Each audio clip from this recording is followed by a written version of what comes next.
D-I-N-O-S-A, you are a dinosaur. D-I-N-O-S-A, you are a dinosaur. Hey my Dino dolls! Today we are finally going to be doing part 1 of 2 of our first ever Q&A video on this channel.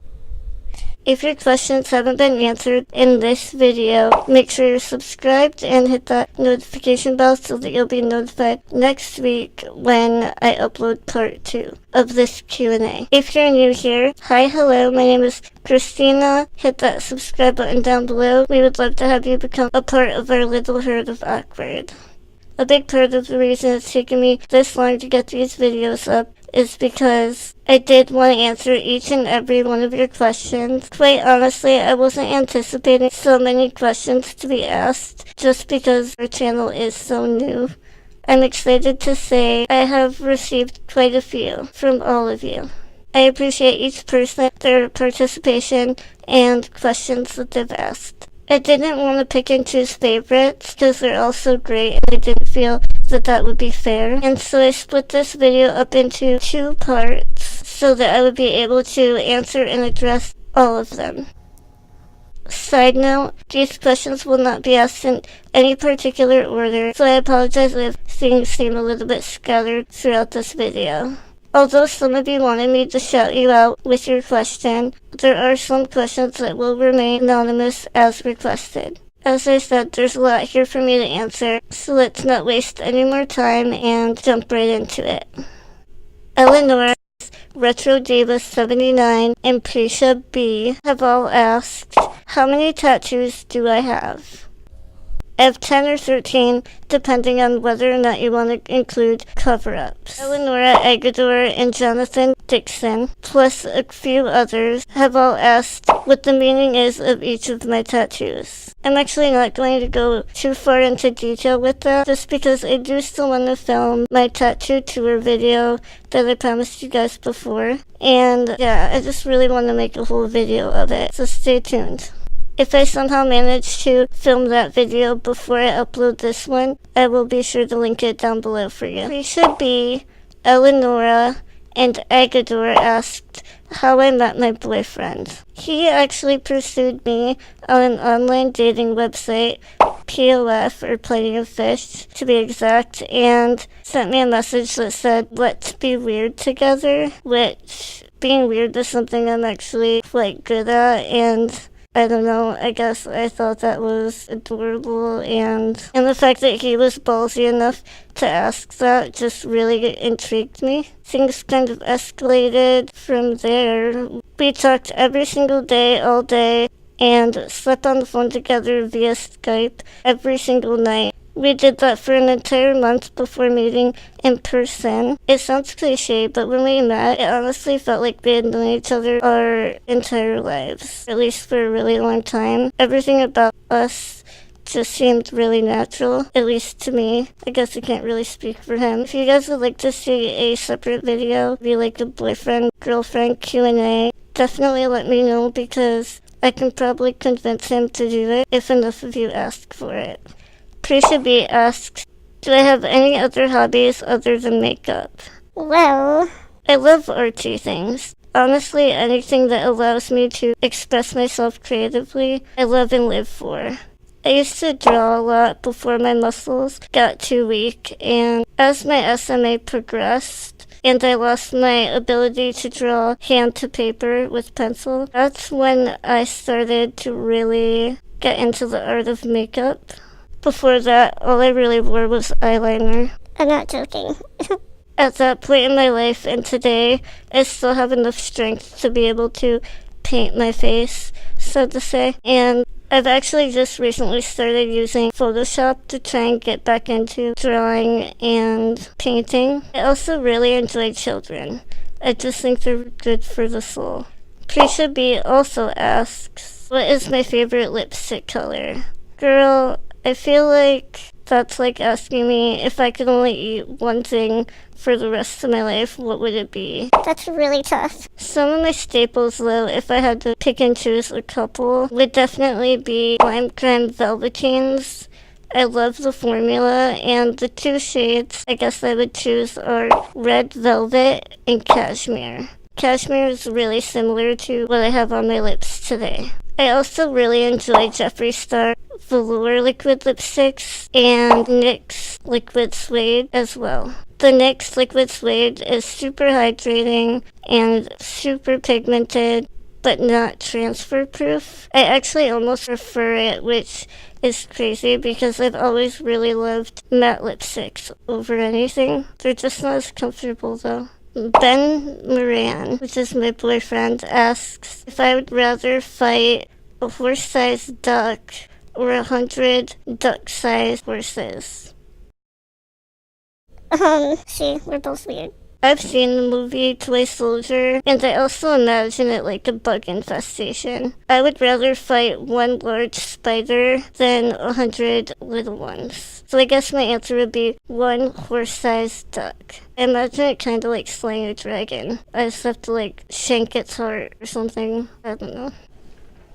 Someone anonymous asks, what do you like to drink? And I'm honestly curious to see how many of you guys actually already know the answer to this question. If you know, or if you have a guess, leave it down in the comments before you finish this video. If you've been a subscriber for a little while, you probably do know the answer. I believe I answered this question in my April do's and do-do's video down below. But it comes from chocolate cows. Ben Moran asks, if I could witness anything, what would it be? I've been watching this science show about strange wonders of the world. I don't know if that's the exact name of it, but it's on Netflix. I've been watching it for a while now, like a couple weeks. And earlier this week, there was a segment on the everlasting storm in Venezuela. If it could be a safe place for me to visit or go and adventure, it would definitely be that. I love thunderstorms, lightning, and just storm chasing in general. Something about it is all just so intriguing to me, and I find it really beautiful. For as long as I can remember, my dad and I would watch thunder and lightning sitting in our garage together. Again, not only is lightning beautiful, I found the rain and thunder to be quite relaxing. Who doesn't love Mother Nature's natural fireworks, right? If you guys haven't ever heard of it, you should Google some videos and check it out. It's stunning. Someone anonymous asked, what is the best compliment I've ever received? And I don't know that this is the answer, or necessarily the best compliment I've ever received, but I distinctly remember the first time that my mom noticed and told me how mature and motherly I have become. I was only maybe like 15 or 16 at the time, and I was wearing a blue Reptar shirt. I don't know why I remember that, but I do. My mom telling me that to me was a huge, huge deal, because being a mother was something I felt very strongly about. Nurturing others has always came really natural to me and has always just made sense. It's such a hard thing to explain, but if you're a natural nurturer yourself, you probably know what I'm talking about. It's kind of almost ironic to me that nurturing others is so natural just because I personally live a life in which I hire people on a regular basis to help me with my everyday care. Ben Moran asked if I'd rather be cold or hot. I guess I'd rather be hot for two reasons. I really hate piling on layers of clothing because I find it rather restricting. And not only do layers of clothing restrict what little movement and mobility I do have, but just being cold in general weakens my muscles. You're outside in the snow and get so cold that they're numb and you don't have full function. That's kind of how I feel, but my entire body, not just my hands. Which leads me to my next question. Would I rather have a heater or a fan? Definitely a fan. For as long as I can remember, I've always slept with a fan, and if it's silent, I just can't sleep. I find the sound of a fan so comforting, and I'm pretty sure my mom always slept with one as well, and that may be why I can't do without. I don't know. Definitely a fan. Karen Wendell, which is my grandma, hi grandma, asks, which colors do I like and dislike the most? Well, I, like most people, prefer much more warm tone colors than cool tone. But again, it depends on what we're talking about. I'm gonna assume we're talking about makeup since this is mostly a beauty channel. And for my eyes, my favorite color combinations are usually orange and pink or orange and purple. My least favorite color on my eyes is definitely silver and pastels on my lips. I feel like both of which just really wash me out, and I don't need any extra help being an albino Indian. I'm already the whitest kid at every powwow. Jonathan Dixon asks, how old am I? I am, as much as I would like to think that I'm prehistoric, being Dino and all, I'm actually turning a quarter of a century, so 25 years old, June 26th this year. Shouldn't have told my cancers. Which is only a little bit over a month away. Kind of crazy to think about. I can't believe I'm that old. It's not even that old, but to me that's a big deal, you guys. Considering all of the early dates with death that my doctors tried to tag me with growing up. For those of you that don't know, I was actually told, or my parents were told, that I wasn't going to live past the age of 2 and then 6 and then 8, but I'm 25, bitches. Well, almost. I'm almost 25. That's what's up, Doc. Jonathan Dixon also asks, how do I feel about my condition? Good question. I would like to make a whole nother video on the details of my condition and just be able to get more in depth with it, but I'm still going to try to answer it here as well. First of all, let me tell you the condition I have. I have spinal muscular atrophy, which is under the umbrella of muscular dystrophy. I personally have type 2, but I believe there's 4, and the lower the number, the higher the severity. Side note, and I always tell this to people, if you decide to Google spinal muscular atrophy, take whatever you read with a grain of salt. It's not as awful as the internet makes it out to be. Overall, I don't feel too negatively about my condition, to be honest. In fact, I remember sometime in the early parts of my high school career deciding to make it a point not to feel sorry for myself. I firmly believe that others see you how you see yourself, Or at least the majority of them. and at no point in my life have I ever wanted anybody's sympathy or pity. It wasn't like I got in an accident one day and could no longer walk, or something drastic like that. I'd be lying if I said I didn't have bad days sometimes, but we all do. And I've had my whole life to acknowledge, accept, and adapt to my lifestyle, my condition, and all of its progression. This may not seem normal to some, but it's my normal, and it's the only life I know.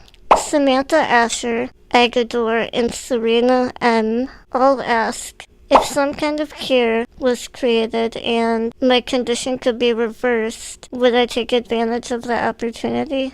My answer is yes and no. I've adapted to this way of life. If I did it, it certainly wouldn't be for the reasons that you might assume. If I didn't have SMA, I wouldn't be a mourning mother and would likely have my baby Rex at home in my arms today.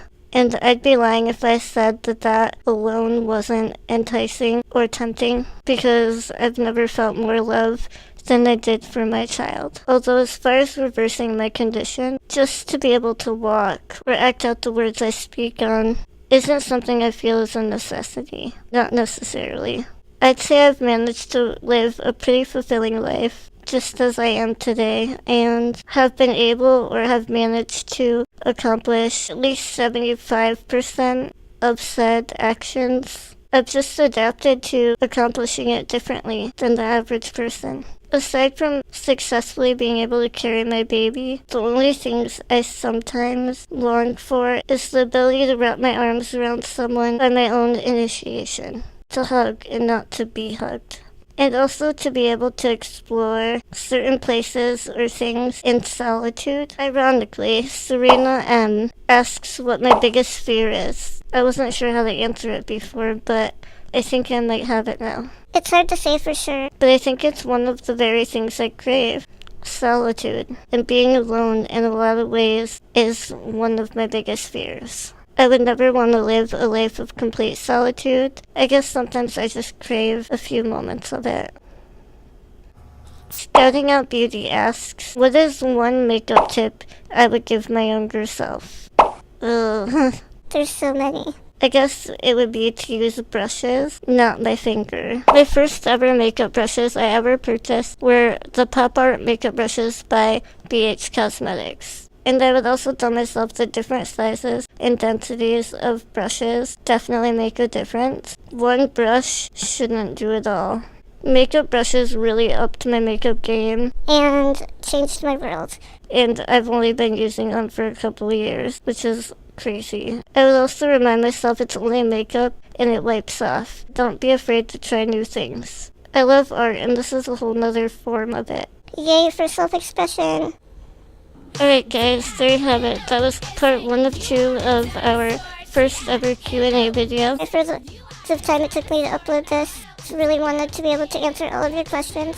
Don't worry if your question wasn't answered in this video, it definitely will be. So if you haven't already subscribed, be sure that you do and hit that notification bell down below so you'll be notified of next week's video, part 2. I hope you guys are all doing well, and until my next video, stay well until then. I love you guys so much. Alright, Dino out. Bye.